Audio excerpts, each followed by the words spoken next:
नवतपाचा कालावधी दरवर्षी मे महिन्याच्या शेवटी सुरू होतो। यंदा 25 मे पासून ते 2 जून पर्यंत नवतपाचा काळ असणार आहे। नवतपाचे 9 दिवस अतिशय उष्ण असतात।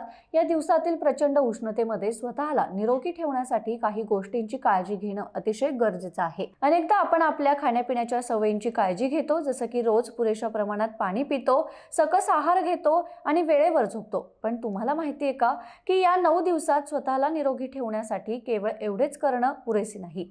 आता तुम्ही विचार करत असाल की असं काय करावं ज्यामुळे या भीषण उष्णतेच्या तडाख्याचा आपल्याला फटका बसणार नाही। तर तुम्हाला फक्त तुमच्या खाण्यापिण्याचीच काळजी घ्यायची नाही, तर तुम्ही काय परिधान करून बाहेर पडत आहात याकडेही लक्ष देणं गरजेचं आहे। हो, तुम्ही अगदी बरोबर वाचलंय। नुकत्याच करण्यात आलेल्या एका संशोधनात कडक उन्हामध्ये वेगवेगळ्या रंगाचे कपडे वाळत घालण्यात आले आणि एका तासानंतर त्यांचं तापमान तपासले गेलं। यामध्ये असं दिसून आलं की निळा, हिरवा आणि काळा रंगाच्या कपड्यांचे तापमान 60° पेक्षाही जास्त नोंदवलं गेलं। दुसरीकडे पांढरा, राखाडी आणि पिवळ्या रंगाचे कपडे तुलनेने थंड होते। एकूणच काय, तर तुम्हाला तुमचं शरीर निरोगी आणि सुरक्षित ठेवायचं असेल तर येणाऱ्या 9 दिवसात चुकूनही निळा, हिरवा, काळा रंगाचे कपडे घालून उन्हात बाहेर पडू नका।